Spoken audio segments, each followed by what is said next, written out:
Live from the world's capital markets, here are the financial headlines, brought to you by Legion Academy. Hello and welcome to Monday's Daily Financial Review. Here's what's making the headlines in the markets today. A massive fire at a crude oil storage facility in Cuba was sparked by a lightning strike. No deaths have been reported, but officials said in a statement that at least 67 people had been injured, including 3 critically, and 17 firefighters have gone missing. China's export growth unexpectedly picked up speed in July, offering an encouraging boost to the economy as it struggles to recover from a sharp COVID-induced slump, though imports remain sluggish.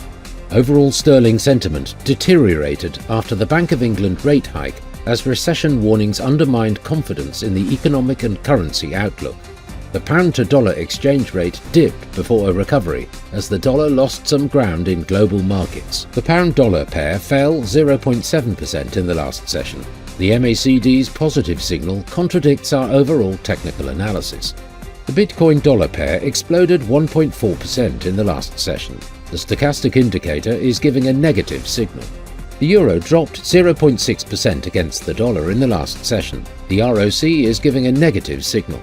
The last session saw the oil gain 0.4% against the dollar. The ROC is giving a positive signal. The US 3-month bill auction will be released at 15:30 GMT. The US 6-month bill auction at 15:30 GMT. The Austrian trade balance at 0700 hours GMT. Japan's Eco Watchers survey, current, will be released at 0500 hours GMT. Japan's Eco Watchers survey, outlook, at 0500 hours GMT. The UK's BRC like-for-like retail sales at 23 hours and 1 minute GMT. We hope that you've enjoyed Monday's Financial Review.